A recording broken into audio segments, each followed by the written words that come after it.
terletak di antara lempeng aktif tektonik di wilayah ekuator dengan beragamnya morfologi dan kekayaan sumber daya alam adalah hal yang mengagumkan dari Indonesia.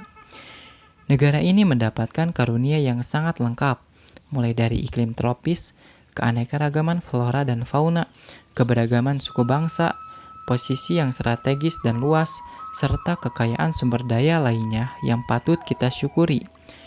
Perlu kita ketahui bahwa di balik kekayaan yang kita miliki, terdapat potensi masalah yang dapat menanti.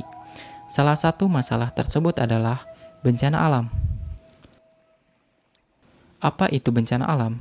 Menurut Undang-Undang Republik Indonesia Nomor 24 Tahun 2007 tentang Penanggulangan Bencana, bencana alam adalah bencana yang diakibatkan oleh peristiwa atau serangkaian peristiwa yang disebabkan oleh alam, antara lain berupa gempa bumi, tsunami, gunung meletus, banjir, kekeringan, angin topan, dan tanah longsor.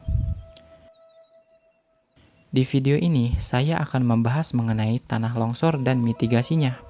Jadi, mari kita simak. Apa itu tanah longsor?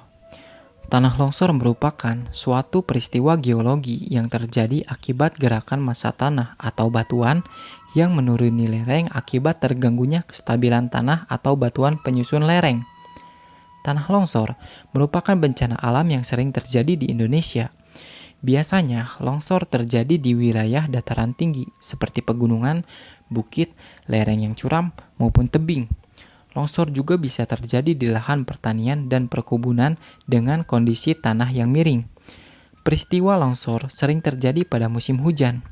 Hujan dengan intensitas tinggi yang berlangsung lama akan mempengaruhi beban dalam tanah. Tanah yang sudah tidak kuat menampung air, sebagian tanah kemudian berubah tekstur menjadi halus, dan sebagian mengalami pelapukan. Peristiwa pelapukan inilah yang nantinya akan menyebabkan tanah bergerak mengikuti lereng, dan kemudian keluar lereng, sehingga terjadilah tanah longsor. Secara umum, kejadian longsor disebabkan oleh dua faktor, yaitu faktor pendorong dan faktor pemicu.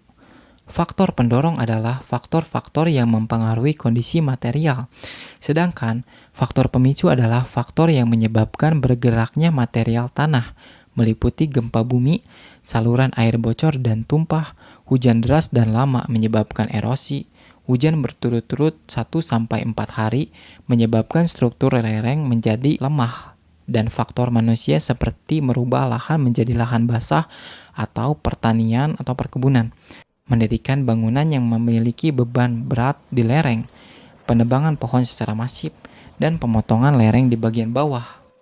Tahukah kalian bahwa tanah longsor memiliki jenis yang bermacam-macam? Berikut ini adalah jenis tanah longsor menurut proses terjadinya.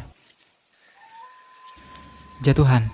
Jatuhan adalah batu atau tanah yang jatuh bebas dari atas tebing. Umumnya material jatuhan tidak banyak dan terjadi pada lereng yang sangat terjal. Penyebab longsor tipe ini dapat terjadi karena gempa, kelebihan beban, dan kurangnya ketahanan vegetasi.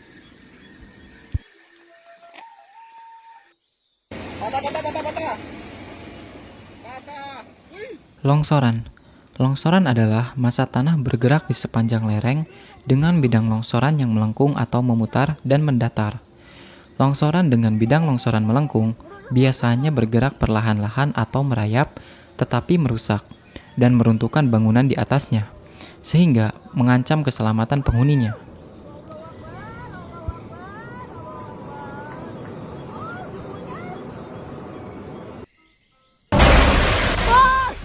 Aliran. Aliran adalah massa tanah bergerak didorong oleh air. Kecepatan aliran tergantung pada kemiringan lerengnya, volume, tekanan air, dan jenis materialnya. Umumnya bergerak di sepanjang lembah dan bisa mencapai ratusan meter. Di beberapa tempat bisa mencapai ribuan meter, seperti di daerah aliran sungai, di daerah gunung api. Aliran tanah ini dapat menelan korban yang cukup banyak.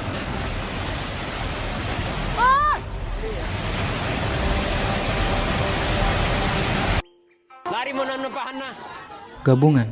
Gabungan adalah kejadian tanah longsor gabungan antara longsoran dengan aliran atau jatuhan dengan aliran.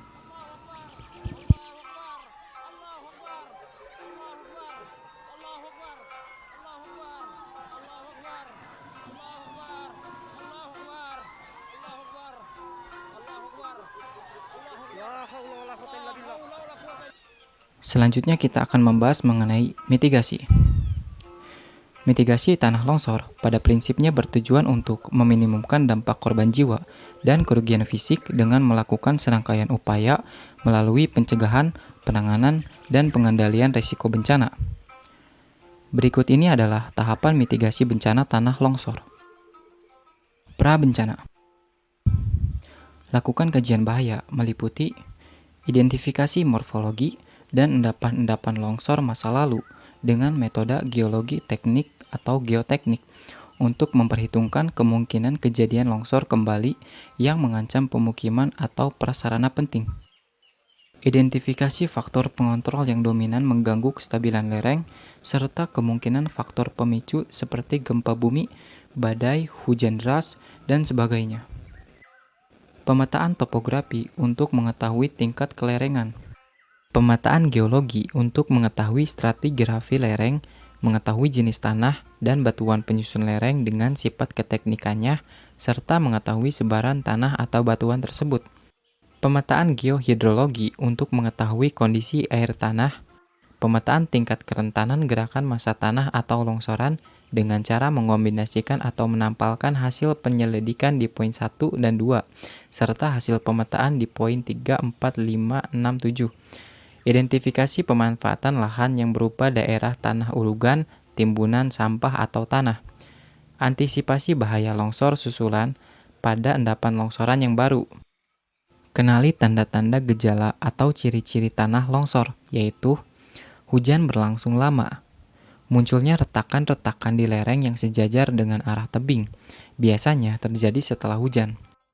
Ada perbedaan kelunakan permukaan lahan dan dasar lahan. Pohon atau tiang yang berada di sekitar lereng banyak yang miring. Adanya gravitasi bumi yang tergantung pada besarnya lereng. Terjadi deformasi bangunan disebabkan oleh massa tanah yang bergerak. Akibatnya pintu atau jendela rumah menjadi sulit untuk dibuka. Munculnya mata air baru secara tiba-tiba. Terjadi runtuhan butiran tanah atau kerikil secara mendadak dari atas lereng. Apabila pada lereng sudah terdapat rembesan air atau mata air, air tersebut tiba-tiba menjadi keruh bercampur dengan lumpur. Runtuhnya bagian tanah dalam jumlah besar. Melengkapi alat deteksi gerakan tanah, rambu-rambu bencana, dan fasilitas darurat pada daerah yang rawan bencana longsor. Melakukan reboisasi pada hutan gundul di sekitar daerah rawan longsor. Membuat terasering atau sengkedan dengan sistem drainase pada lahan yang miring. Membuat bangunan penahan berupa jangkar, ancor, piling, dan parit.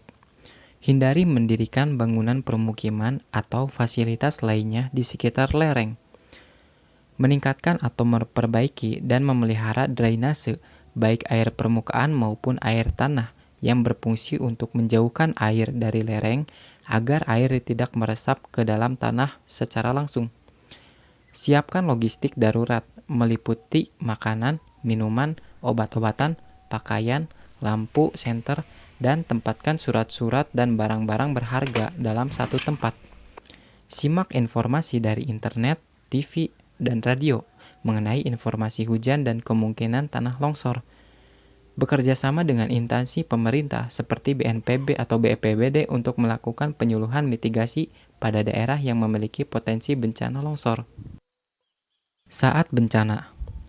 Apabila Anda sedang berada di dalam rumah dan terdengar suara gemuruh, maka segera keluar dan cari tempat terbuka seperti lapangan, serta perhatikan keadaan sekitar.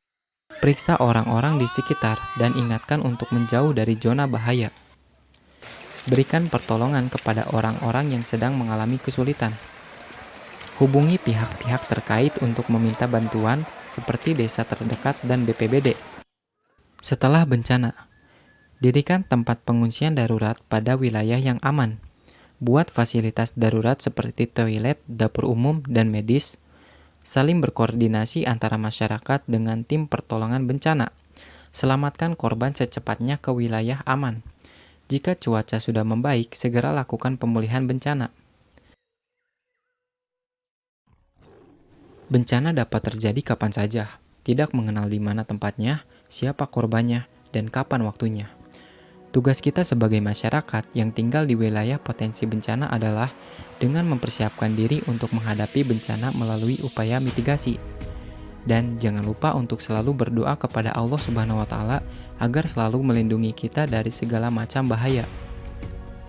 Demikian video kali ini. Terima kasih yang sudah menonton dan sampai jumpa.